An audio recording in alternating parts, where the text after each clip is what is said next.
Solid Mustang here. How you guys doing today? It's been a while, and I am in my namesake. I am in a 2015 Ford Mustang. This is the base Ford Mustang V6. Sounds like a V6. A little throaty for a V6, but not bad. So let's take a look at the outside here real quick. It is cold, so we're going to go real quick. We're at a nice church location here, so hopefully you don't mind. So here we go. Nice wheels on this thing. I do like the wheels on this. It sets well. The overall look of the Mustang I do like. We talked about this when I got in the outside of it. This is the V6 version. I could have gotten the 4-cylinder, but it's a 4-cylinder and it sounds like a 4-cylinder. It had that kind of whine. And it's a muscle car, should be at least a V6. Now here's something that's nice. Here's the thing. Look at the price tag. $26,800. And you get a lot of car for $26,800. Remote start. Trunk is pretty decent size for a sports car like this. For golf clubs, you're going to have to take out the driver and stuff, probably slide that in separately. 2 bags is going to be awfully tough, so if you're traveling with somebody. The other thing I don't like, when you put the seatbelt on, it comes up and over this right here, so if you want to adjust the seat, that gets a little tough. So here we go. Let's get back inside here.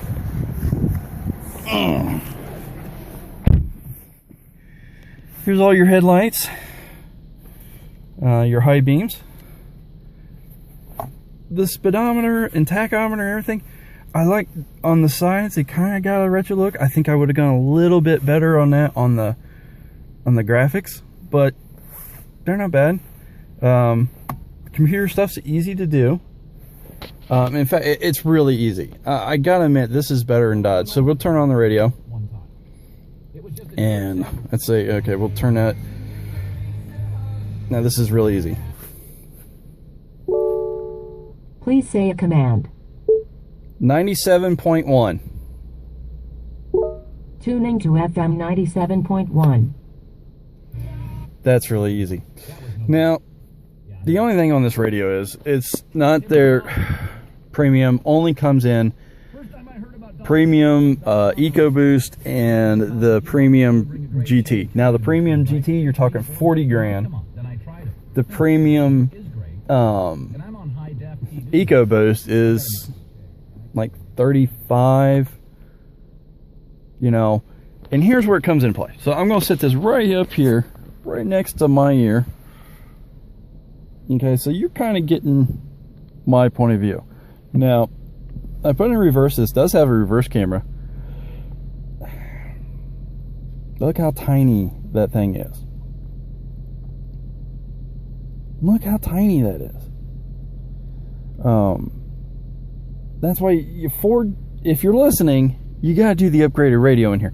Do a V6 premium package. Offer some leather, because leather is not offered on these either.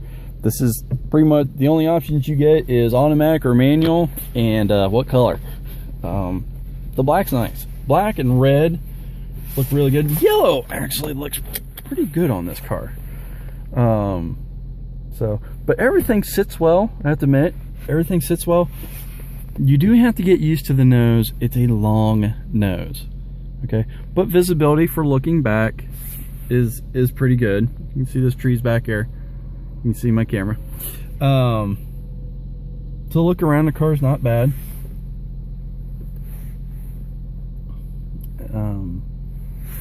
So let's give her a drive. We're in drive. Let's go. Now, I will gotta admit, this thing's got some juice to it, and we're gonna see it because this is not the best road in the world to come out on, and we're gonna head back up to the dealership that way.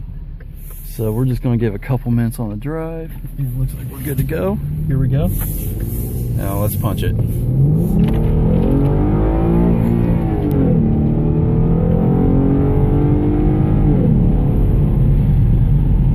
So not bad. I mean, I got 0 to, I'm up to 65. I actually got to slow down a little bit, 55. There we go. It's not bad. Now I'm only averaging right now 8.9 miles a gallon. But it does get average of 22. 1928 is that's what they listed as. That of course is always subject to change depending on how you're driving, where you're driving, and a lot of that depends on the driver, and sometimes they over exaggerate a little bit, but sometimes, as we saw in that 2012 Dodge Charger, you got better. That 14 Dodge Charger I have is getting worse than what's advertised. So, you know, who knows? A lot of it comes down to the transmissions. This is a 6-speed automatic, or, you know, 6-speed automatic. And, but it's got some fun features in here. Some of the fun features, you know, you can do all kinds of stuff on here. You can do, track apps. You can do your accelerometer, so that's your lateral G. Here, we'll have a little fun with that. You see the lateral G go up. We'll back that up here. Your acceleration timer. You can find out what you did to. You can do 0 to 60s. Your quarter mile, your eighth of a mile. That can be dangerous. Your brake performance, you can actually do, you know, try out your brakes. We're not going to do all that, but boy, that can be dangerous.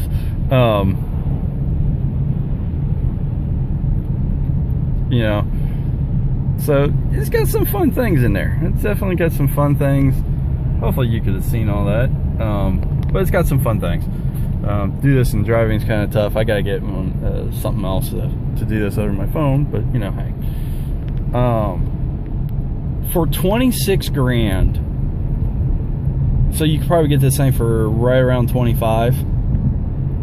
You get a lot of bang for your buck for that money. You really do. So pretty good car.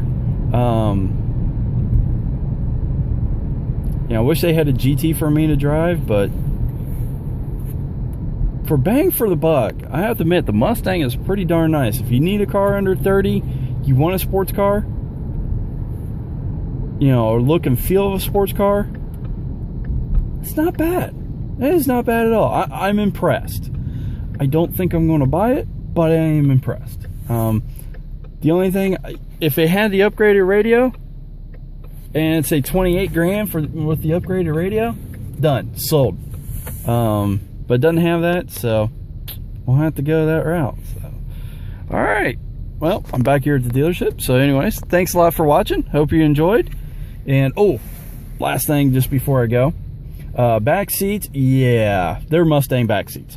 If you're looking for back seats, you still want to go with the Charger, the 4-door, or the Challenger. It has the room, and the back seats aren't too bad. So back seats here, yeah, they're pretty much non-existent. I almost would rather have a little more trunk space, to be honest with you.